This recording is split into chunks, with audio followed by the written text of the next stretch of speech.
여러분, 안녕하세요. 절대적인 원더우먼이 이제는 거의 전쟁의 신이라고 해도 과언이 아닙니다. 그래서 오늘은 여러분이 그렇게 요청하셨던 절대적인 원더우먼 첫 번째 코믹스를 소개하려고 합니다. 이 이야기는 지옥의 야생섬이라 불리는 곳에서 시작됩니다. 처음에는 서키라는 여성으로 이야기가 진행되는데요. 솔직히 말하자면 DC 코믹스에서 서키에 대해 제가 아는 바는 많지 않습니다. 그녀의 기호는 DC 코믹스에서 여러 번 바뀌어 왔습니다. 제가 여기저기 찾아보고 그녀의 캐릭터를 조금이라도 이해하려 노력한 결과 과거 그녀는 한 섬의 지배자이거나 적어도 그녀가 파라다이스라고 불렀던 어떤 장소의 주인이었던 적이 있다고 합니다. 그런데 그녀가 남편을 죽이고 결국 그 죄로 인해 외딴 섬으로 추방되었다고 하네요. 하지만 그녀의 기호는 워낙 많이 바뀌어서 이 이야기에선 그렇게 중요한 부분이 아닙니다. 사실 이 내용은 다이애나 자신이 얼마나 강력하고 압도적인 존재인지를 보여주기 위한 서론일 뿐입니다. 이야기의 전개는 태양이 절대 비추지 않는 이곳에 갑자기 그리스 신들의 전령인 아폴론이 등장하면서 시작됩니다. 아폴론은 원더우먼을 데리고 와서 서키에게 데려다 줍니다. 이제 정말 흥미로운 부분으로 들어갑니다. 여러분도 잘 아시다시피 전통적으로 원더우먼은 테미스키라 섬 출신이고 아마존 전사라는 배경을 가지고 있죠. 그런데 이번 이야기가 정말 멋진 점은 켈리 톰슨이 그렉 루카의 DC 리버스 시리즈를 조금 참고한 것 같다는 느낌이 든다는 겁니다. 그 시리즈에서 우리는 원더우먼이 사실 테미스키라로 돌아간 적이 없다는 것을 알게 되었죠. 모든 것이 그녀의 머릿속에 있는 환영이었고 그런 설정이었습니다. 정말 뛰어난 작품이었어요. 그렉 루카는 원더우먼 캐릭터를 완벽히 이해하고 있는 작가죠. 그런데 켈리 톰슨 역시 원더우먼을 제대로 다루고 있습니다.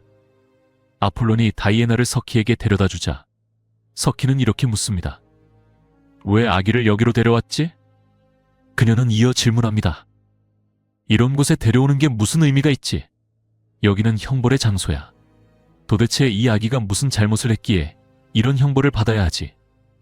이 아기는 바로 테미스키라의 공주 다이애나입니다. 그녀는 마지막 아마존 전사이며 아마존의 신들을 모독한 죄로 인해 그녀의 아버지 제우스에 의해 아마존으로부터 빼앗겼습니다. 이제 그녀의 집은 지옥입니다. 그리고 당신이 그녀를 감시해야 합니다. 그녀는 결코 아마존 자매들과 다시 재회할 수 없을 것입니다. 그녀들이 제우스를 위해 봉사하는 일이 끝나면 그들 역시 영원히 감금될 것입니다. 그리고 당신은 결코 아마존이라는 말을 입에 담아서는 안 됩니다. 그렇게 아폴로는 제우스의 전령으로서 입을 열고 제우스의 목소리가 흘러나옵니다. 지금부터 아마존이라는 단어는 금지된다. 내가 명한다. 이 명령은 극단적이라서 서키조차 아마존이라는 말을 할 수 없습니다. 이 의도의 핵심은 서키가 아마존이라는 단어를 말할 수 없게 됨으로써 당연히 다이애나에게도 그 단어를 가르칠 수 없게 된다는 점입니다. 모르는 것을 가르칠 수는 없으니까요. 그리고 말을 할 수 없다면 다이애나는 그 단어를 배울 수 없게 됩니다. 서키가 남겨진 질문은 이곳은 지옥이다. 이곳에서 어떤 삶이 기다릴 수 있단 말인가? 라는 것입니다. 아폴론의 대답은 간단합니다. 신들은 상관하지 않는다. 그녀는 이제 여기 있어야 할 곳에 있다. 그녀가 여기에 있는 동안 결국 죽을 때까지 말이다. 이게 흥미로운 점인데요. 결국 서키가 다이애나를 받아들이고 그녀를 키우게 됩니다. 이 이야기에서 정말 흥미로운 점은 거의 헤라클레스와 같은 요소가 포함되어 있다는 것입니다. 켈리 톰슨이 보여주는 이런 점이 정말 매력적이죠. 예를 들어 헤라클레스의 철업아지 과업 이야기처럼 헤라클레스와 그의 쌍둥이 형제가 뱀 혹은 두 마리의 뱀에게 공격을 받는 장면이 있습니다. 헤라클레스는 두 마리의 뱀을 붙잡고 목을 졸라 죽이죠. 이 이야기에서 원더우먼은 뱀을 붙잡아 힘껏 던져버립니다. 그저 내던져버리는 거죠. 이 장면은 그녀가 앞으로 맡게 될 역할 면에서 거의 헤라클레스와 같은 캐릭터임을 보여주기 위해 설계된 순간입니다. 사실 DC 코믹스에서 원더우먼이라는 캐릭터를 보면 그녀와 헤라클레스 사이에는 놀라운 유사점들이 있습니다. 다이애나가 아직 아기일 때 그녀는 이 장소의 본질을 서서히 배우고 있습니다. 예를 들어 작은 아기 드래곤이 그녀에게 다가오는데요. 처음에는 작은 불꽃을 뿜어내지만 결국 다이애나는 그 드래곤을 들어올려 입을 맞춥니다. 이를 본 그녀의 어머니는 이렇게 말합니다. 그 애는 이걸로 크게 배울 거야. 다음엔 저 녀석이 그 애 머리카락에 오아 다 태워버리겠지. 이 장면은 이곳이 시험과 고통의 장소라는 점을 강조합니다. 이곳에서 배워야 할 교훈은 고된 것들이 많죠. 그리고 많은 교훈은 화면 밖에서 이루어지기 때문에 독자들이 직접 보지 못할 때도 있습니다. 하지만 여기서 우리가 던지게 되는 더 큰 질문은 켈리 톰슨이 앞으로 답해줄 것이라 기대되는 부분인데, 테미스키라의 아마존들과 제우스 사이에 무슨 일이 있었던 걸까입니다. 무슨 일이 벌어진 걸까요? 대부분의 경우 테미스키라의 아마존들과 제우스 사이의 일종의 동맹 관계처럼 보입니다. 그리고 솔직히 말해서 어떤 코믹스 시대를 기준으로 보느냐에 따라 이 이야기의 맥락은 크게 달라질 수 있습니다. 다른 그리스 신들에 대한 이야기도 나오는데요. 예를 들어 크라이시스 온 인피니트 어스 크라이시스 언 인피니트 에얼세 이후의 포스트 크라이시스 시기를 보면 우리가 알게 된 것 중 하나는 테미스키라와 그곳의 여성들이 기본적으로 신들에 의해 만들어진 점토 육체였다는 사실입니다. 이 육체에 깃든 영혼들은 역사 속에서 남성들에게 살해당한 여성들이었죠. 이들은 환생의 과정을 거치며 하나씩 선택되어 그 육체에 깃들게 되는 설정이었습니다. 물론 이 기원 이야기는 시간이 흐르며 많이 바뀌었고 1980년대 후반 이후로 수많은 조정이 이루어졌습니다. 하지만 중요한 점은 이곳에서 무언가 중요한 일이 일어났다는 것이고, 그게 무엇인지 알아가는 과정이 정말 흥미진진하다는 것입니다. 이번 이야기에서 정말 멋진 부분은 서키가 자신의 독백을 통해 모든 상황과 이곳의 본질을 설명하는 장면입니다. 그녀는 이렇게 말합니다. 많은 것들이 그녀를 죽이려고 했어. 적어도 우리를 말이야. 하지만 내가 두려워했던 것처럼 그녀를 파괴하려는 압도적인 힘의 생명체들은 없었지. 그녀에게는 가장 배신감 가득한 짐승들조차도 부드럽게 만드는 특별한 자질이 있었어. 그리고 그녀는 덧붙입니다. 여기 떠돌아다니는 작은 생물들, 악마들, 길 잃은 영혼들만을 얘기하는 게 아니야. 아이를 키우며 사랑에 빠지는 건 바로 그런 과정이야. 이런 대사는 다이애나가 단순히 전투적인 존재가 아니라 그녀의 본질이 이곳의 위험조차도 변화시키는 힘을 가진 특별한 존재라는 것을 보여줍니다. 장면이 바뀌면서 원더우먼이 이곳에서 마법을 배우는 과정을 보여주는 대화가 나옵니다. 다이애나는 나무를 바라보며 말합니다. 이 아이가 이 나무를 아프게 하고 있어요. 싫어요. 이에 그녀의 어머니는 답합니다. 그게 수업의 일부란다. 다이애나는 묻습니다. 왜 나무는 무슨 일이 일어나고 있는지 이해하지 못하죠? 어머니는 이렇게 대답합니다. 어쩌면 나무는 알고 있을지도 몰라. 그리고 그냥 받아들이는 걸지도 모르지. 다이애나는 다시 말합니다. 하지만 다 죽었잖아요, 엄마. 어머니는 부드럽게 답합니다. 그건 죽은 것처럼 보이는 것뿐이야. 사랑아. 다시 살릴 수 있어. 사랑이 필요할 뿐이야. 그러자 다이애나는 덧붙입니다. 그리고 마법도요. 어머니는 미소 지으며 말합니다. 그렇지. 모든 건 마법이 필요하단다.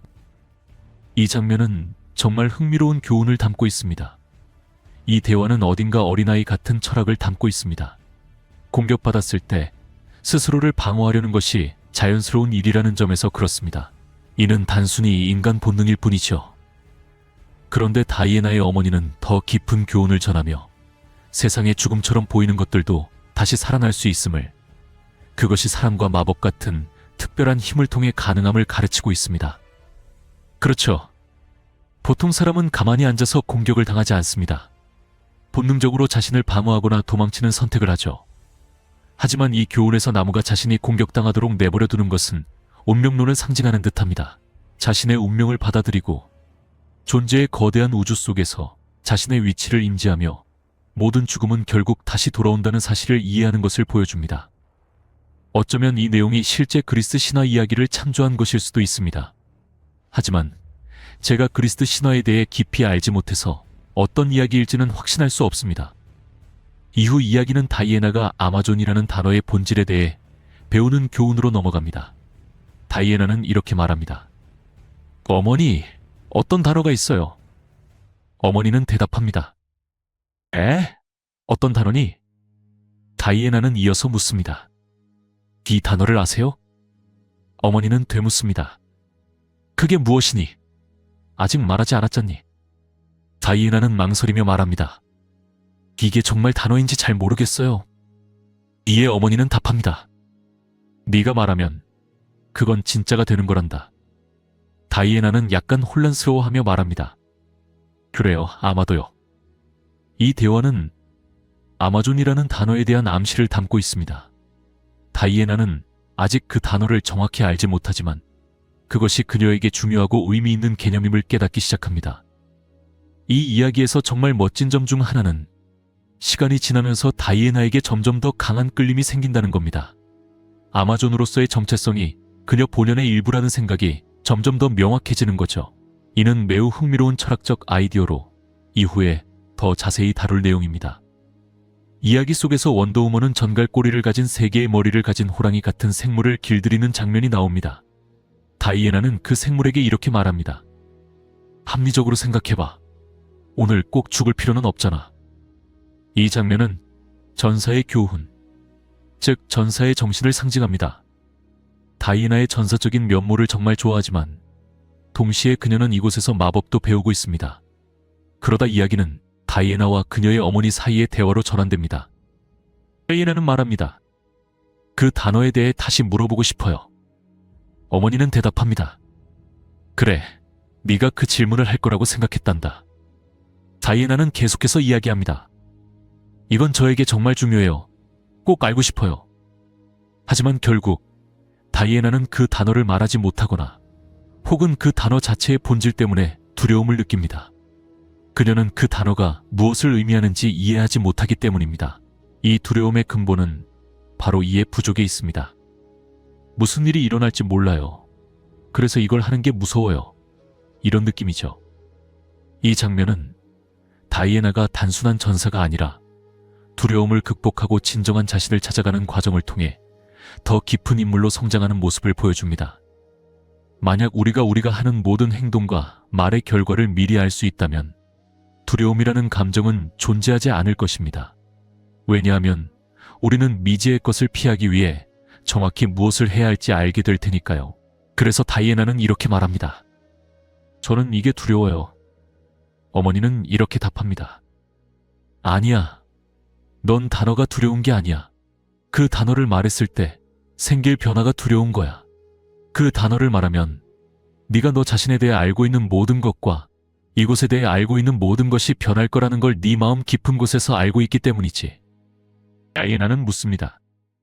한 번도 들어본 적 없는 단어를 어떻게 알 수 있죠? 그 단어가 무슨 뜻인지도 모르면서 어떻게 제 가슴 속에서 이렇게 강렬하게 울릴 수 있죠?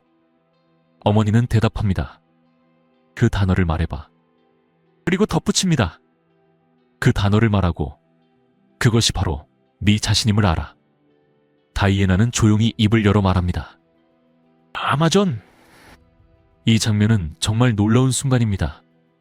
다이애나가 스스로의 본질을 공식적으로 받아들이는 장면이기 때문이죠. 이제 이야기는 다이애나가 지구에 있는 동안 벌어지는 사건과 연결되며 우리는 그 부분으로 넘어가게 됩니다. 지구에 미확인 비행 물체가 도착하는 장면부터 이야기가 이어집니다. 방금 이야기한 내용은 현재의 사건들이 일어나기 전에 있었던 일입니다. 다이애나가 아마존이라는 단어를 공식적으로 말한 순간과 지금 사이의 어느 시점에 그녀는 지구에 도착했습니다. 그녀는 어느 정도 논란의 여지가 있지만 구원자로 여겨질 만한 모습으로 이곳에 왔습니다. 흥미로운 점은 그녀가 고전적인 DC 코믹스 스타일처럼 페가수스를 타고 등장한다는 것입니다. 하지만 이번 페가수스는 해골 형태이고 끔찍하면서도 멋지게 묘사됩니다. 솔직히 말해서 원더우먼은 DC 코믹스에서 이렇게 멋지게 그려진 적이 없을 정도로 정말 압도적인 모습입니다. 다이애나는 지구에 도착하자마자 전투를 시작합니다. 처음에는 이들이 패러데몬처럼 보이거나 그 변종처럼 보이지만 사실 그렇지 않습니다. 패러데몬은 본래 다크사이드의 부하들이죠. 그러나 우주 전체를 창조할 수 있을 정도로 강력한 존재는 굳이 패러데몬을 보내 세상을 정복할 필요가 없습니다. 다이애나의 이 강렬한 등장과 싸움 장면은 그녀가 가진 전투적이고 신화적인 면모를 극대화해 보여줍니다. 결과적으로 원더우먼은 이 위협을 어느 정도 잠재우며 인류를 돕습니다. 그녀는 마법을 사용해 적들을 효과적으로 무력화시키며 전투를 마무리합니다. 이후 그녀는 한 병사에게 다가가 묻습니다. 여기 책임자가 당신인가요? 병사는 약간 당황하며 대답을 망설이고 다이애나는 이어 말합니다. 좋아요. 그건 아니네요. 당신의 자신감 부족이 분명히 보여요. 확실히 아니군요. 당신 상관은 어디에 있나요? 그는 상관이 있는 방향을 가리키지만 다이애나는 덧붙입니다. 이들은 주된 위협이 아니에요. 첫째, 그들은 단지 기절했을 뿐이지 패배한 것이 아니에요. 둘째, 이들은 다가올 더 큰 위협의 징조에 불과합니다. 바로 그 순간 거대한 생명체가 일종의 오벨리스크에서 나타납니다. 그리고 곧바로 원더우먼과 대화를 시도합니다. 원더우먼은 단호히 말합니다. 넌 이곳에 환영받지 못해. 하빈저 프라임, 할빈젤 프라임. 이 세계는 스스로를 지킬 것이다. 나는 너의 앞에 서 있다. 이 신화적인 아테나의 검은 헤파이스토스가 직접 만든 것이다. 이 검은 너를 너의 창조주에게 보내기에 충분하다. 네가 온 곳으로 돌아가라. 그리고 네가 예고한 자들에게 실수였음을 전해라. 이 세계는 보호받고 있다. 그 생명체는 단순히 이렇게 대답합니다. 하지만 보호받고 있지 않다. 그리고 즉시 공격을 개시합니다. 솔직히 말하자면 이번 작품의 아트는 약간 독특합니다. 멋지긴 하지만 약간 엉뚱한 느낌도 있죠. 그래도 이 이야기가 TV쇼나 영화로 만들어진다면 정말 대단할 것 같아요. 이런 미디어로 각색된다면 엄청난 작품이 될 겁니다. 거대한 생명체가 하지만 그렇지 않다라고 말하며 원더우먼을 공격하는 장면은 정말 인상적입니다. 결국 이 생명체는 원더우먼을 압도하며 열광선으로 공격합니다. 이건 항상 그녀를 좌절하게 만드는 것 중 하나죠. 다이애나는 속으로 이렇게 생각합니다. 항상 이런 식이야. 매번 이런 일이 생기더라. 한편 그 생명체는 명령합니다. 하빈저들이여 일어나라. 혼란을 퍼뜨리고 길을 준비하라. 이 모든 일이 일어나는 데는 이유가 있습니다. 잠시 후에 그 이유를 설명할게요. 하지만 이 와중에 원더우먼은 다시 공격에 나섭니다. 생명체는 경고하듯 말합니다. 우리는 경고했다. 너를 파괴하겠다. 하지만 놀랍게도 생명체는 그렇게 할 수 없는 것처럼 보입니다. 바로 이때 이야기는 다시 우리가 앞에서 다루었던 장면으로 돌아갑니다. 원더우먼이 처음으로 아마존이라는 단어를 말하는 순간이죠. 그녀는 과거로 플래시백하며 자신의 성장 과정과 어머니와의 대화를 떠올립니다. 그리고 그녀는 어머니에게 묻습니다. 아마존이라는 단어는 무엇을 의미하나요? 어머니? 다이애나의 어머니는 조용히 답합니다. 그것은 단순히 너 자신이란다. 다이애나, 너는 아마존이야. 다이애나는 다시 묻습니다. 그게 뭐였나요? 아마존이란 무엇이었나요? 어머니는 설명합니다. 아폴론이 너를 처음 데려왔을 때 그는 내가 그 단어를 말하지 못하게 금지했단다. 다이애나는 혼란스러워하며 묻습니다. 왜요? 왜 그렇게 했죠? 어머니는 깊은 뜻을 담아 답합니다. 왜일까? 내 사랑스러운 소녀. 그것이 바로 질문이란다. 다이애나는 외치며 깨닫습니다. 그들이 내가 아마존이라는 걸 알지 못하게 하려는 거예요. 그들이 나를 아마존들로부터 데려가고 내가 무엇인지 모르게 하려 했어요. 왜 그런 거죠? 어머니는 진실을 드러내며 말합니다. 아마존들은 맡은 역할이 있었단다. 그들은 세상 위를 지키며 오로지 세상을 파괴하고 삼키고 싶어하는 가장 오래된 괴물들로부터 보호했어. 아마존이 없었다면 이 위의 세상은 지금까지 존재할 수 없었을 거야. 어쩌면 이것이 끝일지도 몰라. 하지만 네가 다시 네 이름을 말하고 너 본래의 모습으로 돌아간다면 세상은 또 다른 기회를 얻을지도 모르지. 이 순간은 정말 강렬하고 감동적입니다. 다이애나는 결연한 목소리로 말합니다. 아마존, 나는 아마존이다. 어머니는 다독이며 격려합니다. 다시 말해보렴. 다이애나는 다시 힘주어 말합니다. 아마존, 아마존. 어머니는 한 번 더 외칩니다. 다시. 그리고 다이애나는 외칩니다. 아마존. 세상은 아마존들 없이는 여기까지 올 수 없었단다. 어쩌면 이제 끝일지도 모르지만 네가 네 이름을 다시 말하고 본래의 모습으로 돌아간다면 세상은 또 다른 기회를 얻을지도 몰라. 이 순간은 정말 강렬하고 인상적입니다. 다이애나는 결의에 찬 목소리로 말합니다. 아마존, 나는 아마존이다. 어머니는 미소 지으며 격려합니다. 다시 말해보렴. 다이애나는 다시 말합니다. 아마존, 다마존. 그리고 다이애나는 힘차게 외칩니다. 그리고 이 모든 감동적인 순간 이후 다이애나는 하빈저 프라임에게 다가가며 지금까지 원더우먼에게서 들었던 가장 멋진 독백을 남깁니다. 나는 테미스키라의 다이애나다. 마지막 아마존이며 서키의 딸이자 지옥의 공주, 야생 섬의 마녀다. 내가 살아 숨쉬는 한 이 세계는 너의 것이 될 수 없다. 그뿐만 아니라 그녀는 진실의 올가미로 보이는 무언가를 휘두르고 있습니다. 하지만 이번에는 금색이 아니라 붉은색입니다. 이게 어떤 힘을 가진 것인지 정말 궁금합니다. 솔직히 여러분이 맞았어요. 절대적인 원더우먼, 앱솔루트 원더우먼은 정말 대단하네요. 자, 이렇게 오늘 이야기를 마치겠습니다. 이 영상이 마음에 드셨다면 좋아요를 눌러주시고 다음에 또 만나요. 오늘은 켈리 톰슨, 캐리 톰슨, 헤이든 셔먼, 쉐이든 쉘만, 조르디 벨레어, 저리비를 압솔루트 원더우먼 디오를 살펴보겠습니다.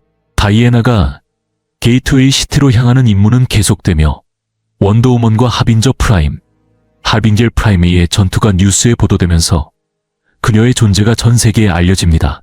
다이애나는 기자들이 자신을 주시하는 것에 개의치 않고 뜨겁게 달아오른 올가미를 사용해 괴물의 얼굴에 상처를 입힙니다. 하빈저 프라임이 작은 하빈저들을 불러 원더우먼을 공격하자 다이애나는 밝은 별 형태의 주문을 펼쳐 날아다니는 괴물들을 태우고 후퇴하게 만듭니다. 헤이든 셔먼의 이번 호 작품은 정말 환상적입니다. 첫 번째 호처럼 이번 호에서도 붉은색과 짙은 분홍색, 보라색 등 지옥의 색감이 배경을 이루며 이 원더우먼의 독특한 분위기와 그녀의 의상을 대표하는 색상이 되었습니다. 셔먼이 이 책에서 보여준 예술적인 면모는 정말 사랑할 수밖에 없습니다. 이 작품만의 독창적인 스타일이 돋보이며 특히 이번 원더우먼의 이야기에서 매우 잘 어울립니다. 셔먼의 원더우먼 디자인은 의상뿐 아니라 그녀의 얼굴 표현에서도 매력적입니다. 넓은 코, 키가 큰 체격, 그리고 올리브색 피부는 이 책의 전반적인 미학과 완벽히 조화를 이루고 있습니다. 스토리면에서도 다이애나가 전투 중 마법을 사용할 수 있다는 점이 매우 흥미롭습니다. 원더우먼이 단순히 전투 훈련, 검 방패, 팔찌 또는 티아라에 의존하지 않고 마법을 사용할 수 있다는 설정은 작가와 아티스트들에게 새로운 가능성을 제공합니다. 덕분에 이번 화에서 볼 수 있듯이 멋지고 역동적인 액션 시퀀스가 만들어졌습니다. 괴물들과의 전투를 마친 뒤 원더우먼은 하빈저 프라임과 다시 대치하며 올가미 네메시스에 대한 이야기가 밝혀집니다. 네메시스는 마지막 남은 바실리스크를 사용해 키르케, 쓸쓸가 단조했으며 프로메테우스의 피로 주입되고 대의의 축복을 받은 올가미입니다. 진실의 올가미와는 달리 네메시스는 사람의 본질을 드러내는 대신 올가미에 갇힌 사람의 죄에 비례해 불타오릅니다. 이런 점에서 네메시스는 진실의 올가미와 유사하면서도 반대되는 면모를 가집니다. 네메시스는 상대의 죄를 드러내고 그것을 직접 목격하게 만듭니다. 이런 설정이 매우 매력적입니다. 죄에 따라 심판받는다는 아이디어도 흥미롭습니다. 예를 들어 은행을 턴 도둑이 하빈저 프라임과 같은 방식으로 심판받지는 않을 것입니다. 이처럼 새로운 역학이 추가되어 매우 흥미롭습니다. 다이애나는 하빈저의 목에 네메시스 올가미를 감고 그것이 불타오르며 고통을 준다. 하빈저는 고통 속에서 해방을 간청하며 항복한다. 다이애나는 그의 간청을 받아들일 조건으로 네메시스의 심판을 받아들이고 지구를 떠나며 소환한 자에게 이 세계가 원더우먼의 보호 아래에 있다는 메시지를 전하라고 요구한다. 하빈저 프라임은 이를 수락하고 자신과 하인들을 데리고 이 영역을 떠난다. 하지만 원더우먼의 전투는 아직 끝난 것이 아니다. 게이트웨이 시티의 잔해 속에서 스티브 트레버가 모습을 드러낸다. 이 지점에서 톰슨은 흥미로운 반전을 도입한다. 다이애나는 이미 스티브가 누구인지 알고 있다.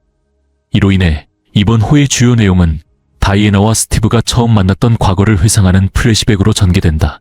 처음에는 다이애나가 인간 세계에 처음 발을 들이고 그녀의 존재를 드러내는 시점이기에 이들이 처음 만나는 장면일 것이라 예상된다. 하지만 이야기는 예상치 못한 방향으로 흘러가며 두 사람이 이미 관계를 맺고 있었음을 보여준다. 다이애나와 스티브의 주 연속성에서의 첫 만남과 유사하게 스티브는 군인으로서 키르케와 다이애나의 섬, 지옥에서 떠밀려오며 구조된다. 다이애나는 그를 삼키려는 히드라로부터 구출한 후 지금까지 만나본 적 없는 이 낯선 존재에 대해 더 알아내려 한다. 그는 인간 남성이었기 때문이다. 다이애나는 즉시 스티브에 대한 책임감을 느끼고 그를 간호하기 위해 키르케의 도움을 요청한다. 첫 번째 호에서 강조되었던 다이애나의 자비로운 성격은 이 장면에서 행동으로 구현된다. 다이애나는 그가 누구든지 간에 이 낯선 사람을 돕기로 결심한다. 또한 다이애나 자신이 지옥에 있을 자격이 없다고 믿는 내면적 갈등이 드러나며 어쩌면 키르케도 마찬가지일 것이라는 암시가 제시된다. 이는 지옥에 있는 스티브를 포함한 다른 사람들 역시 그곳에 속하지 않을 가능성을 제기하며 이번 호에서 더욱 깊이 탐구된다.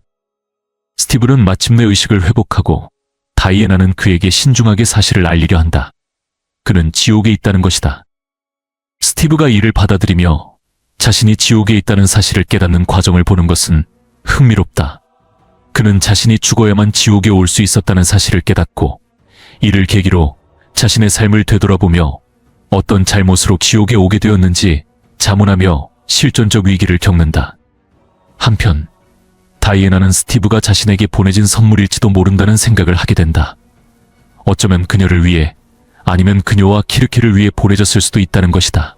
그녀는 그의 존재 이유를 알고 싶어하며 절망적인 상황에서도 희망을 찾는 모습을 보여준다. 다이애나의 낙관주의는 현실 세계의 경험 부족에서 비롯된 약간의 순진함에서 기인한다. 이는 인간 세계로 모험을 떠나 그 현실을 목격하기 전까지 보호받으며 자란 고전적인 원더우먼 기원 이야기와 맥락을 같이 한다. 스티브는 결국 마음을 진정시키고 진정한 신사처럼 자신을 받아준 키르케에게 감사를 전한다. 그는 정식으로 자신을 공군 조종사라고 소개한다. 다이애나는 그가 자신이 본 첫 번째 남자라는 사실에 매료된 듯 보인다. 이로 인해 다이애나는 한 번도 느껴본 적 없는 감정을 느끼기 시작하며 이 장면은 대화 중 얼굴이 붉어지는 모습으로 예술적으로 잘 표현된다. 하지만 다이애나는 이 감정을 어떻게 처리해야 할지 완전히 알지 못한다. 스티브가 떠밀려왔던 해변으로 함께 걸어가면서 두 사람은 관계를 쌓기 시작한다. 서로를 새로운 시각으로 보기 시작하며 더 깊은 유대를 형성할 토대를 마련한다. 스티브는 대화 중 다이애나의 키를 언급하며 그녀가 자신의 세계에서 대부분의 여성보다 훨씬 키가 크다는 점을 지적한다. 그는 자신 또한 그의 세계에서 남성치고는 비정상적으로 키가 크다고 말한다. 이러한 공통점은 두 사람 사이에 미묘한 연결고리를 형성하며 서로를 이해하고 연결되기 위해 노력하는 관계 초기의 어색한 단계를 연상시킨다. 대화는 스티브가 왜 지옥에 있는지로 전환된다. 스티브 본인조차 이를 설명할 수 없으며 그는 자신이 생전에 선한 사람이었다고 믿는다. 다이애나는 지옥에 있는 모든 사람이 반드시 그곳에 속하는 것은 아니라고 제안하며 때로는 사람들이 필요한 곳에 있게 되는 것이라고 말한다. 그녀는 스티브의 존재가 신들의 선물일지도 모른다고 생각하며 어쩌면 특정 신이 그녀를 올바른 길로 인도하기 위해 보낸 것일 수 있다고 추측한다. 현재로 돌아와 스티브와 다이애나는 제대로 재회한다. 다이애나는 그를 다시 만나 기뻐하는 모습이 역력하지만 스티브의 태도는 재회의 분위기를 빠르게 바꾼다. 그는 자신의 상관인 콜 사령관이 원더우먼을 만나고 싶어 한다는 사실을 밝힌다. 이 갑작스러운 전환으로 행복한 순간은 끝이 난다. 전형적으로 다이애나가 인간 세계에 처음 도착했을 때는 낯선 세계에서 길을 잃은 전형적인 설정을 통해 그녀의 순진함이 부각된다. 이 순간 역시 그러한 역학을 충실히 따른다. 이전에 다이애나는 스티브에 대한 자신의 감정을 이해하려 애쓰는 모습을 보인다. 그녀는 이러한 감정을 배운 적이 없기 때문에 완전히 이해하지 못한다. 그러나 이번 장면에서 이 역학은 교묘하게 뒤집힌다. 다이애나는 키르케로부터 인간 세계에 대해 교육을 받으며 자신을 도전할 사람들에 맞설 날카로운 지성과 재치를 갖추었다. 그녀는 또한 지구의 모든 사람이 그녀를 영웅이나 친구로 보지 않을 것임을 잘 알고 있다. 이는 그녀의 캐릭터에 깊이를 더하며 명예나 칭송을 위한 것이 아니라 단순히 옳은 일을 하기 위해 사람들을 돕고자 하는 겸손한 모습을 보여준다. 다이애나는 곧 콜 사령관을 만나게 되는데 그는 다이애나가 하빈저 프라임을 막은 행동에 대해 즉각적으로 비난을 퍼붓는다. 그는 다이애나가 매우 시기적절하게 괴물을 물리치기 위해 나타났다고 의심하며 심지어 그녀가 괴물을 만들어내거나 소환했을 가능성을 암시한다. 이 대립 장면은 헤이든 셰리던의 그림을 통해 다이애나의 압도적인 신체적 존재감을 강조한다. 다이애나는 콜 사령관과 방 안에 있는 다른 모든 사람들 위로 우뚝 서 있으며 유일하게 그녀보다 큰 존재는 스티브뿐이다. 강하고 키가 큰 여성 캐릭터를 좋아하는 팬으로서 다이애나가 콜을 내려다보며 침착하지만 위압적인 태도를 보여주는 이 묘사가 인상적이다.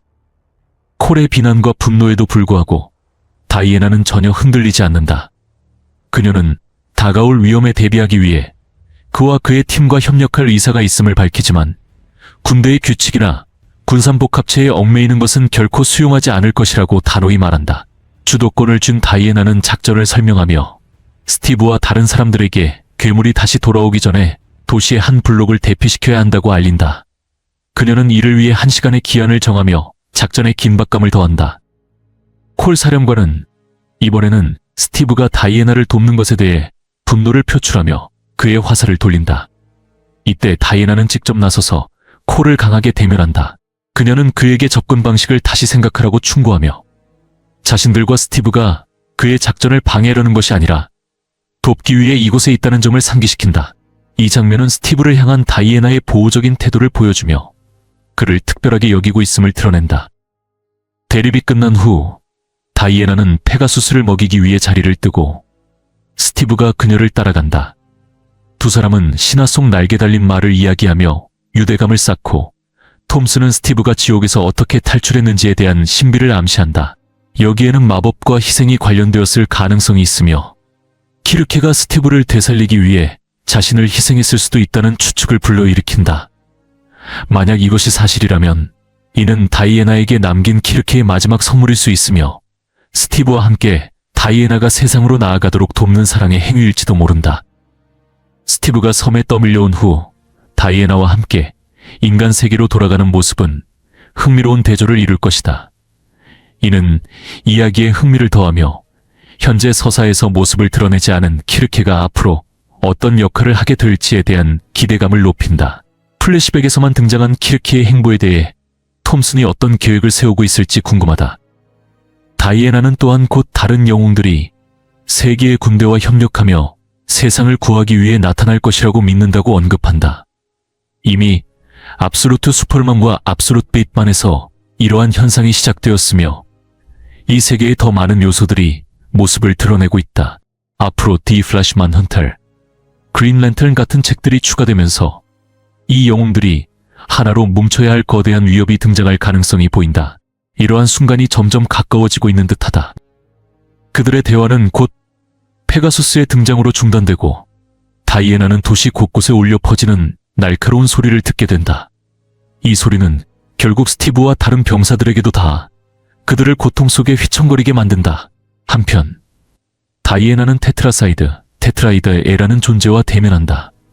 그녀는 이를 실제 죽음의 화신이라고 묘사한다. 테트라사이드의 디자인은 인상적이다. 러브크래프트적인 생명체와 스티븐 킹의 데미스트가 결합된 듯한 모습은 익숙하면서도 이질적이고 그 기괴함은 보는 이를 불편하게 만든다.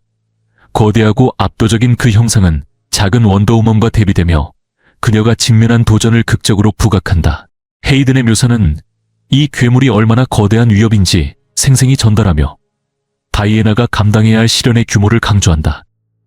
상황의 심각성을 깨달은 다이애나는 콜 사령관에게 도시의 한 블록이 아닌 전체를 대피시키라고 명령한다. 이후 다이애나는 괴물을 상대하기 위해 바다로 걸어 들어간다. 압솔루트 원더우먼 이오는 예상치 못했던 방식으로 이야기를 대폭 확장한다. 톰슨은 고전적인 원더우먼의 특징들을 매끄럽게 결합하면서도 스티브와 다이애나의 이미 형성된 관계 같은 참신하고 매력적인 새로운 반전을 더하고 있다. 이야기는 전통적인 시간 순서에 따라 전개되지 않고 과거와 현재를 넘나들며 역동적인 스토리텔링을 완성한다. 이번 호에서는 다이애나와 스티브의 관계를 과거로 돌아가 살펴보는 동시에 현재에 이미 확립된 유대를 그려낸다. 톰슨은 다이애나가 전투에서 마법을 사용하는 모습이나 마법에 능숙한 캐릭터라는 새로운 요소들을 자연스럽게 녹여내고 있다. 이 세계관에서 다이애나가 마법 사용자로서 더 두드러지는 설정은 매우 흥미롭고 그녀의 능력에 새로운 층위를 더해준다. 이를 통해 작가와 아티스트는 더욱 매력적이고 시각적으로 압도적인 액션 장면을 창조할 수 있는 기회를 얻으며 이번 호에서도 이를 여러 차례 멋지게 선보이고 있다. 이야기는 게이트웨이 자연사 박물관으로 전환됩니다. 그리고 거기서 우리는 바바라 미네르바를 만나게 되어 그녀는 원래 역사적으로 치타로 변하는 인물이죠. 하지만 여기서 그녀의 이야기가 어떻게 전개될지는 아직 알 수 없어요. 왜냐하면 애브솔루트 유니버스는 신 다크사이드가 창조한 세계거든요. 이런 설정이 앞으로의 이야기를 더욱 기대하게 만듭니다. 그래서 바바라 미네르바가 어떤 기원을 가질지 혹은 그녀가 영웅이 될지조차 알 수 없어요. 지금으로선 단지 그녀가 존재한다는 사실과 이 이야기가 진행될수록 그녀가 원더우먼에게 매우 중요한 인물이 될 것이라는 암시만을 줘요. 이는 그녀가 상징하는 것 때문일 가능성이 높아요. 이후 이야기는 다시 원더우먼에게로 돌아옵니다. 사람들이 묻죠. 대체 무슨 일을 한 겁니까? 그녀는 이렇게 대답해요. 시간을 벌기 위해 마법을 좀 썼을 뿐이에요. 테트라사이드는 마법에 강한 저항성을 가지고 있어요. 제 어머니가 있었다면 더 효과적이었겠지만 지금은 저만 있을 뿐이에요. 그리고 그녀는 테트라사이드가 어떤 존재인지 설명하기 시작해요. 솔직히 말해, 이 테트라사이드는 정말 끔찍하게 들려요. 그녀는 말합니다. 떠나기 전에, 그리고 지금 당장 떠나야 합니다. 테트라사이드가 어떻게 죽이는지 설명하는 것이 중요합니다. 그래야 제가 죽은 후에라도 당신들이 그것과 싸울 희망을 조금이라도 가질 수 있을 테니까요. 사람들이 놀라서 묻습니다. 당신이 죽는다고요? 그녀는 단호하게 답하죠. 더 이상 명확하게 설명할 방법이 없어요. 이 상황을 진지하게 들어주세요. 테트라사이드는 말 그대로 4가지 방식의 죽음을 뜻합니다. 4가지 방식으로 죽입니다. 공포로 죽이고, 정신으로 죽이고, 육체로 죽이고, 영혼으로 죽입니다. 그러자 한 사람이 말해요. 공포로 죽는 건 그렇게 나쁘게 들리진 않는데요? 그녀는 이렇게 응수합니다. 바로 그 점에서 당신들이 잘못 이해하고 있는 겁니다. 그래서 제가 이걸 설명드리는 게 다행이죠. 그런 가정으로 접근했다면 처음부터 희망은 없었을 겁니다. 이 대화는 테트라사이드의 무서운 본질을 드러내며 긴장감을 최고조로 끌어올려요. 원더우먼은 설명을 이어갑니다. 공포의 죽음은 가장 큰 위험입니다. 특히 이곳처럼 인구 밀집 지역에서 나타났을 때요. 테트라사이드가 말하는 공포의 죽음이란 그것을 봤을 때 더 이상 공포를 느끼지 못하고 오히려 끌리게 되는 상태를 말합니다. 공포란 일종의 진화적 본능입니다. 인간은 공포를 느끼면 싸우거나 도망치는 반응을 하도록 되어 있어요. 생각해보세요. 25만 년 전, 100만 년 전이든 간에 2명의 원시인이 길을 걸어가고 있었다고 해요. 그들이 덤불에서 바스락거리는 소리를 들었을 때 도망친 사람이 더 오래 살았고 소리를 확인하러 간 사람은 그렇지 못했죠. 그 이후로 우리는 이해하지 못하는 것에 대해 싸우거나 도망치는 반응을 하도록 진화해 왔어요. 그래서 공포는 안전장치라고 할 수 있어요. 인간의 유전자 기억에 내재된 본능이거나 아니면 뭐라고 부르든 상관없겠지만 인간의 진화 과정에서 만들어진 시스템이에요. 그런데 그 본능이 사라지면 갑자기 모든 것에 취약해지게 되는 거죠. 그녀는 계속해서 말합니다. 공포를 느끼는 본능이 사라진 직후 테트라사이드는 소리를 발산하기 시작할 겁니다. 그 소리는 매우 크고 날카로우며 수마일 떨어진 곳까지 퍼질 거예요. 사람들이 그 소리를 들으면 꿀에 끌리는 벌처럼 그 소리에 끌리게 될 겁니다. 그들은 그 소리와 함께하기 위해 무엇이든 할 겁니다. 그리고 결국 테트라사이드의 입속으로 걸어들어가 한 명씩 차례로 죽게 될 거예요. 정신, 육체, 그리고 영혼의 죽음을 맞이하며 말이죠. 이 설명은 테트라사이드가 얼마나 끔찍한 존재인지 생생히 드러내며 긴장감을 극대화합니다. 그녀는 잠시 멈췄다가 말을 덧붙입니다. 그리고 영혼의 죽음에 대해 말하자면 너무 극적으로 들리진 않았으면 좋겠지만 테트라사이드의 입으로 달려들다 압사당하는 사람들이 오히려 운이 좋은 편일 겁니다. 왜냐하면 DC 세계관에서 대부분의 경우 사람이 죽으면 영혼은 그들의 삶에 따라 여러 장소 중 한 곳으로 여행을 떠나기 때문이에요. 하지만 본질은 계속 이어집니다. 만약 영혼이 삼켜진다면 영혼은 영원히 고통 속에서 머물게 될 겁니다. 그 영혼이란 소화되는 동안 끝없이 이어질 고통을 말해요. 그녀는 이어 말합니다. 그래서 제가 말하는 겁니다. 테트라사이드의 소리를 듣고 살아남은 사람이 있다고 해도 그것을 만지면 정신이 파괴되기 시작할 겁니다. 그렇게 되면 저항할 수 없게 되죠. 곧이어 육체의 죽음이 찾아오고 테트라사이드가 당신을 집어삼킬 겁니다. 그리고 영혼의 죽음, 그건 말 그대로죠. 그러니 제발 헤라의 이름으로 부탁합니다. 지금 당장 이곳을 떠나 도망치세요. 가능하다면요. 이 대사는 테트라사이드의 위협이 얼마나 강력한지를 강조하며 다이애나의 경고가 얼마나 진지한지를 잘 보여줍니다. 처음에 원더우먼은 테트라사이드를 상대하러 나섭니다. 하지만 무작정 날아가 이 생물을 공격하는 건 아니에요. 그녀는 오히려 이 생물이 얼마나 강력한지, 자신이 어느 정도까지 견딜 수 있는지를 시험하고 있어요. 이 생물이 그녀에게 가할 수 있는 힘과 그녀의 능력을 비교하려는 거죠. 원더우먼은 자신의 올가미와 검을 사용하지만 그 어떤 것도 이 생물의 힘을 이기지 못합니다. 이는 그녀의 기본적인 힘만으로는 이 생물을 완전히 파괴할 수 없다는 것을 의미하는 듯해요. 그녀가 이 생물의 촉수를 공격했을 때도 결국 한 촉수가 튀어올라 그녀의 팔을 붙잡아 버립니다. 그 순간 이야기는 잠시 야생섬으로 전환됩니다. 이 부분은 이야기에서 아주 중요한 장면이에요. 이때 스티브 트레버와 원더우먼은 계속 대화를 나누는데 스티브는 집을 몹시 그리워합니다. 누가 안 그리워하겠어요? 기본적으로 지옥 같은 황량한 땅에서 깨어났다면 말이죠. 네, 그럴 땐 동네 핫도그 가게가 그리울 수밖에 없겠죠.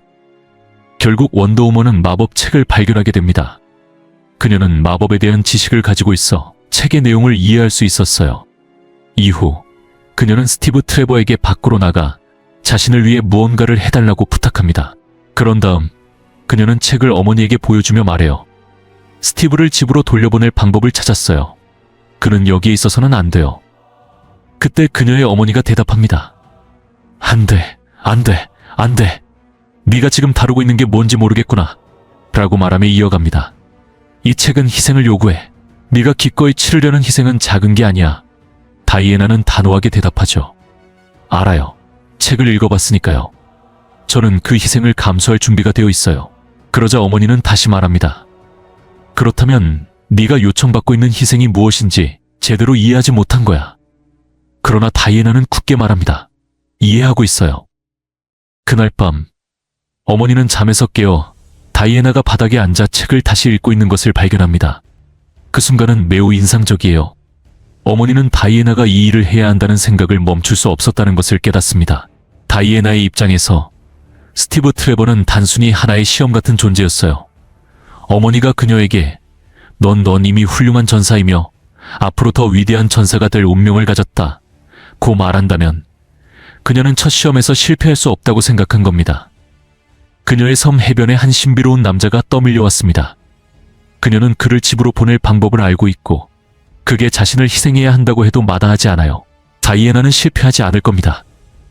이것은 마치 첫 번째 진짜 시험에서 실패하는 것과 같아요. 다른 사람을 보호하기 위해 얼마나 멀리 갈 수 있는가? 라는 질문 앞에서 당신은 이렇게 말하는 사람인가요? 나는 해야 할 일을 할 준비가 되어 있어. 하지만 그게 내게 큰 대가를 요구하지 않는 한에서만, 그러니까 큰 노력이 필요하지 않을 때만요. 아니면 모든 것을 걸 준비가 되어 있나요? 진정으로 자신이 되어야 한다고 믿는 사람이 되기 위해 모든 걸 희생할 각오가 되어 있나요? 어느 쪽인가요? 원더우먼은 후자를 선택합니다. 그것도 아주 확고히요. 그 주문은 위대한 전사의 팔을 요구했습니다. 그녀는 이미 자신의 팔을 잘라내어 어머니 앞에 내놓았습니다. 세르세이는 충격에 빠져 외칩니다. 네가 무슨 짓을 한 거니? 다이애나는 단호히 대답합니다. 필요한 일을 했을 뿐이에요. 결국 다이애나와 어머니는 주문을 완성하고 스티브 트레버를 집으로 보냅니다. 그때 세르세이는 한 대화를 시작합니다. 아니, 어쩌면 독백에 가까울지도 모르죠. 세르세이, 아니면 스티브가 이렇게 말합니다. 나는 그녀가 오랫동안 특별한 존재라는 것을 알고 있었지만 여전히 그녀를 과소평가했어요. 사랑의 능력, 고통을 감내하는 능력, 희생의 능력, 그리고 명예를 지키는 능력까지 이 아이는 세상을 바꿀 겁니다. 나는 내 예언의 수반에서 그것을 이미 보았어요. 이 이야기는 원더우먼의 깊은 희생과 그녀의 본질적인 위대함을 강렬하게 보여줍니다. 분명히 이건 세르세이가 말하는 부분입니다. 그녀는 계속해서 말하죠. 하지만 이제 나는 그것을 바로 눈앞에서 보고 있어요. 살아 숨쉬는 모습으로요. 그것은 내가 상상했던 것보다 훨씬 더 강력했어요. 이후 이야기는 현재의 원더우먼으로 전환됩니다. 테트라사이드가 그녀의 팔을 붙잡고 있는 상황에서 그녀는 주문을 외우고 팔을 사라지게 합니다. 그런 다음 그녀는 군인들 곁으로 돌아가 자신이 처음부터 팔을 잃었었다는 사실을 밝힙니다. 그들이 그녀의 팔이라고 봤던 것은 그녀와 어머니가 함께 마법으로 만든 새로운 팔이었다는 거죠. 그녀는 이렇게 설명합니다. 저는 이 주문을 다시 사용할 수 있지만 이 주문은 너무 복잡합니다. 그래서 더 쉬운 방법은 기계 팔 같은 것을 만들어 제 몸에 붙이는 것이에요. 이제 원더우먼은 반쯤 기계로 된 모습으로 돌아다니는데 솔직히 말해서 정말 멋있어요. 마치 윈터 솔저 같은 분위기를 풍기고 있죠. 정말 잘 어울려요. 하지만 결국 그녀는 이렇게 말합니다. 여러분, 지금 이게 중요한 부분입니다. 그녀는 주변 사람들에게 말하죠. 여기 있는 여러분들, 소리가 이미 시작되었습니다. 해변에서 진동이 느껴지고 있어요.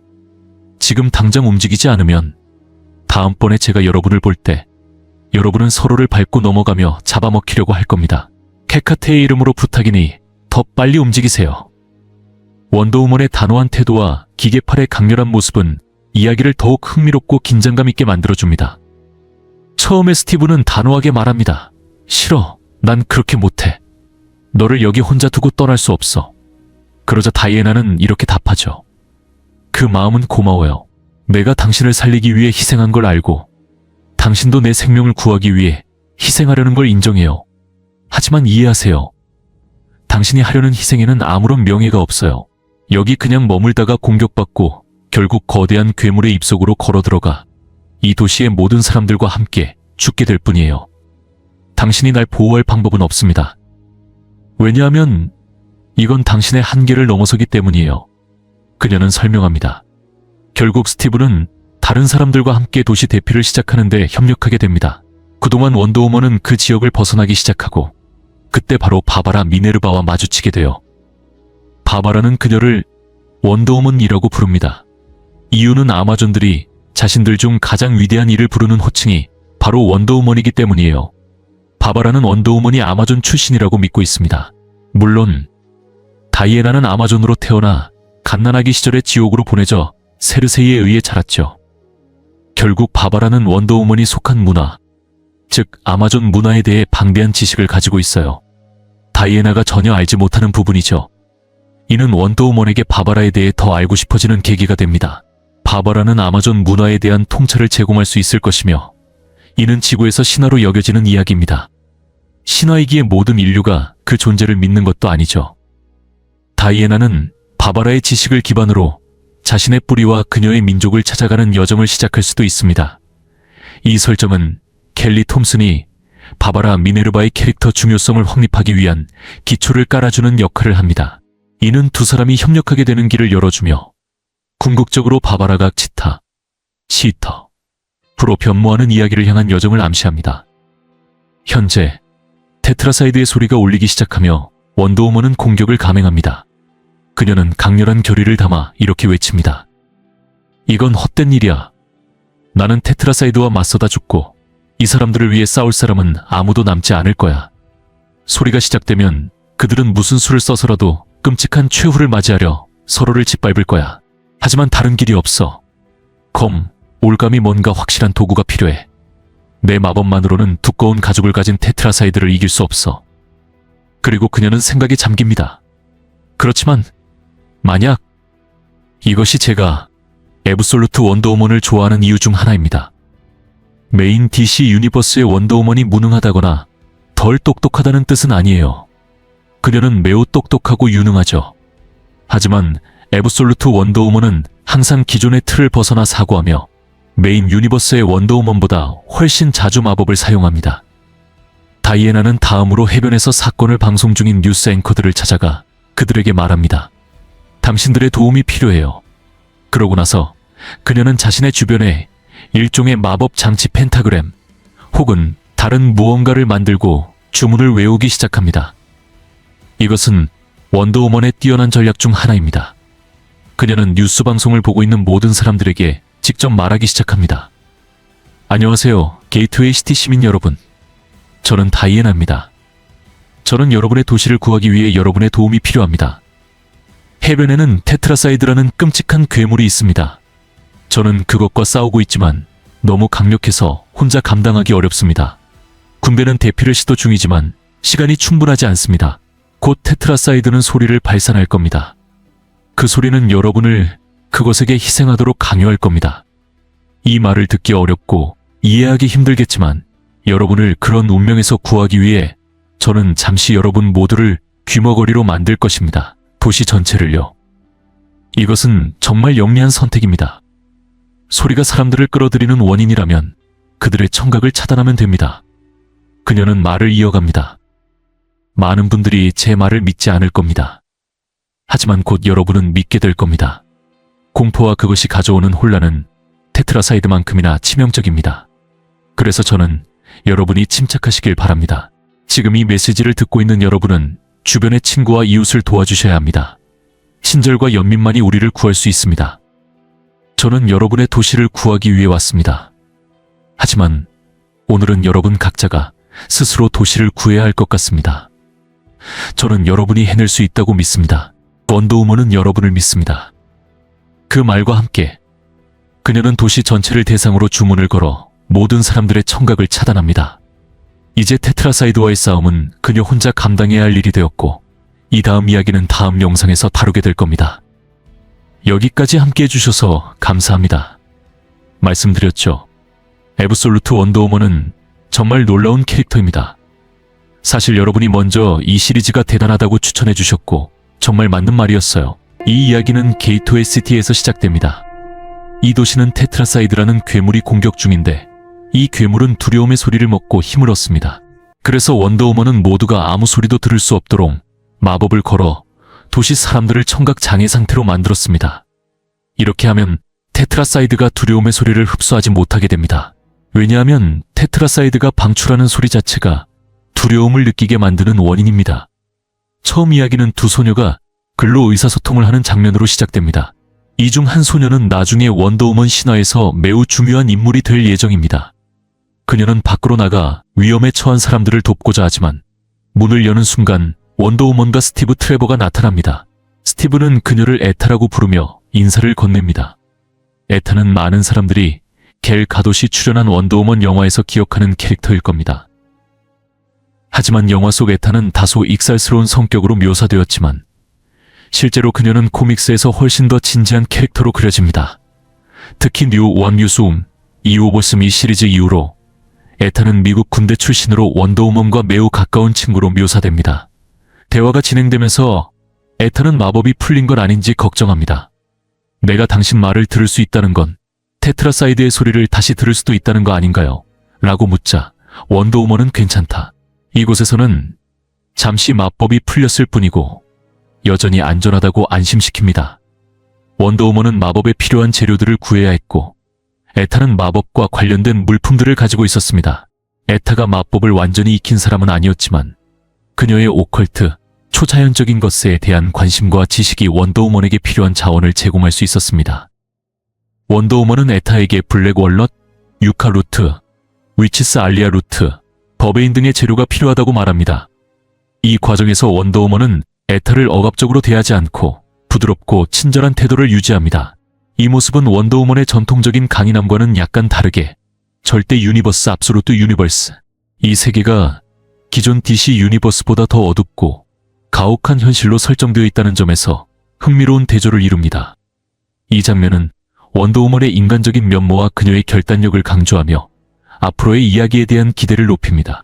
이 이야기는 원더우먼이 마법을 사용할 때의 과정을 다룹니다. 원더우먼은 마법에 필요한 여러 재료들을 구하는데 이 재료들이 쉽게 구할 수 있는 것들이 아니라는 점에서 놀라워합니다.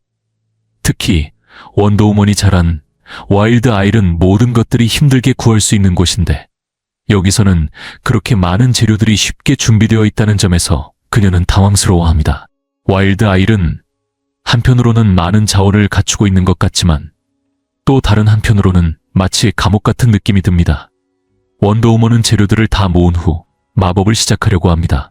그러나 마법을 걸기 위한 과정은 그리 간단하지 않습니다. 마법에는 에타의 피와 그녀의 여동생 지아, 그리고 스티브 트레버의 피까지 사용됩니다. 그렇게 혈액이 포함된 마법 의식이 이루어집니다. 이야기는 그 후 헬스욕, 영역에 있는 와일드 아일로 넘어갑니다. 여기서 제시된 장면은 원더우먼과 만난 적이 없는 세르시라는 캐릭터가 경험하는 비전과 관련이 있습니다. 세르시는 어떤 신비한 목소리로부터 비전을 받으며 그 목소리는 자신이 이 사건에 어떤 역할을 했다고 말합니다. 세르시는 그 목소리가 누구인지를 묻고 목소리는 자신이 세르시를 가장 사랑하는 제자라고 답합니다. 이 목소리의 정체는 헤카테라는 마법의 여신입니다. 헤카테는 DC 코믹스에서 강력한 마법의 신으로 알려져 있습니다. 여기서 중요한 점은 헤카테가 세르시에게 매우 중요한 역할을 할 것임을 암시한다는 것입니다. 또한 세르시는 원더우먼을 보호하기 위해 목소리의 계획을 따를 것이라고 예언됩니다. 이 대화에서 중요한 두 가지는 첫째로 헤카테라는 여신이 마법의 세계에서 매우 강력한 존재라는 것, 둘째로 세르시가 원더우먼을 보호하기 위해 결국 헤카테의 뜻에 따를 것이라는 것입니다. 이는 세르시가 원더우먼의 편에 서게 될 가능성을 암시합니다. 이 부분에 대해 더 잘 아는 사람은 헤카테와 관련된 DC의 마법 사용자들이 어디에 위치하는지 댓글로 알려주면 좋겠다는 말도 있습니다. 이 이야기는 신적인 존재들이 우주의 내부 구조에 대해 얼마나 방대한 지식을 가지고 있는지를 다룹니다. 이러한 존재들은 다차원 우주, 즉 멀티버스의 작동 원리까지도 잘 알고 있을 수 있습니다. DC 유니버스에서는 영웅들이 멀티버스를 여행하는 이야기를 자주 볼 수 있는데 최근 절대 권력 이벤트에서도 멀티버스를 넘나드는 이야기가 나왔습니다.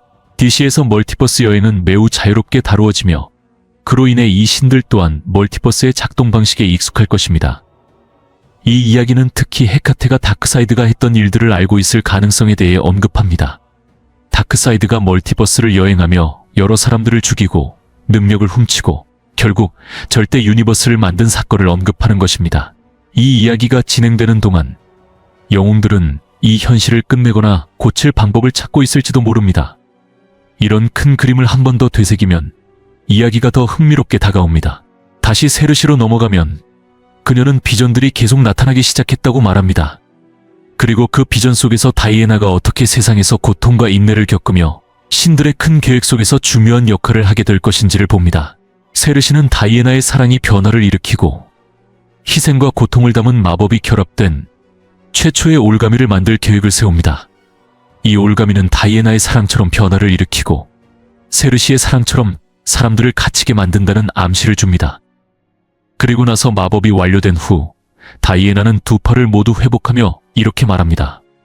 이것은 고마워, 친구들. 내 힘은 완전히 돌아왔어. 너희에게 빚을 지고 있단다. 절대 잊지 않을 거야. 이 순간 다이애나는 매우 강력하고 결단력 있는 전사로 변합니다. 다이애나는 에타에게 감사의 말을 전하고 에타와 잠시 대화하면서 그녀가 이전에 경찰에서 탐정으로 일했었다는 사실을 듣습니다. 이제는 개인 탐정으로 일하고 있다는 에타의 이야기에서 다이애나는 그럼 네가 하는 일이 달라지지 않았구나. 혼자 일하는 거지? 라고 말하며 대화를 이어갑니다. 그 후 다이애나는 도시에서 테트라사이드가 도시로 들어왔다는 것을 알게 되고 즉시 대응합니다. 테트라사이드가 도시를 휘젓고 다니고 있지만 원더우먼은 먼저 테트라사이드를 도시에 가까운 곳에서 물가로 유인하려고 생각합니다. 이렇게 해야만 그 괴물을 처리할 수 있기 때문입니다. 만약 바로 그 자리에서 테트라사이드를 공격했다면 괴물이 도시를 무너뜨릴 수 있기 때문에 원더우먼은 빠르게 그 괴물을 물가로 유인하는 전략을 세웁니다. 이 장면에서 원더우먼은 단순히 적을 처치하는 것이 아니라 사람들의 생명을 지키는데 집중하는 모습을 보여줍니다. 건물들이 무너지고 무고한 사람들이 죽을 수도 있기 때문에 원더우먼은 적을 처치하는 방식에 있어서 무조건적인 힘을 사용하는 대신 생명을 보호하는 방향으로 나아가려 합니다. 그녀는 마법을 사용하여 아테나의 검을 꺼내는데 이 검은 말 그대로 엄청나게 큰 검입니다. 그녀는 마법을 걸어 검을 던지며 이 검이 필요한 어떤 것이 되라고 말하고 검이 던져지면 고통과 슬픔의 소리가 들려옵니다. 이 소리는 테트라사이드가 끌려오는 소리인데 이는 원더우먼이 마법의 대가를 치러야 한다는 것을 나타냅니다. 실패할 경우 이 소리들이 그녀의 이암몬가 되어 그녀의 귀에 울려 퍼질 것입니다. 원더우먼은 다시 아테나의 검을 들고 나와 이 검이 어마어마하게 크다는 것을 확인합니다. 이 검은 300피트 정도 크기일 것으로 보이며 대자연의 힘을 가진 듯한 모습입니다. 원더우먼은 이 검을 가지고 테트라사이드의 머리를 정통으로 내리쳐서 처치합니다. 이때 그녀는 아테나의 신이여 저의 겸손한 종에게 힘을 주시고 이 거미 바위를 가르는 파도처럼 진실을 쳐주시기리라며 신의 도움을 구하며 공격을 합니다. 그 결과 테트라사이드는 완전히 처치되고 맙니다. 그 후 장면은 백악관으로 전환됩니다. 미국 대통령은 콜 사령관은 어디 있습니까? 라고 묻고 답변은 사령관은 아직 시민을 대피시키고 있습니다. 도시가 규모거리가 된 이후로 연락을 받지 못했습니다. 라고 합니다. 그리고 대통령은 칼, 당신은 국가안보보좌관이죠 라고 말하며 국가안보보좌관인 베로니카 칼에게 말을 겁니다. 베로니카 칼은 원더우먼의 라이벌로 그녀는 원더우먼의 폄하와 친절의 메시지를 전면 부정하며 원더우먼을 제거하고자 하는 인물입니다. 하지만 이제 칼은 단순한 사업가가 아닌 미국 대통령에게 직접 보고하는 국가안보보좌관이기에 원더우먼에게 위협적인 존재로 부각됩니다. 그녀는 미국의 군사력을 손쉽게 이용할 수 있고 이는 원더우먼에게 큰 위협이 됩니다. 원더우먼은 더 이상 단순한 비즈니스 타이쿤과 싸우는 것이 아니라 강력한 정부의 군사력을 가진 국가안보보좌관과 싸워야 하는 상황이 되었습니다. 이 이야기가 어떻게 진행될지 정말 기대됩니다.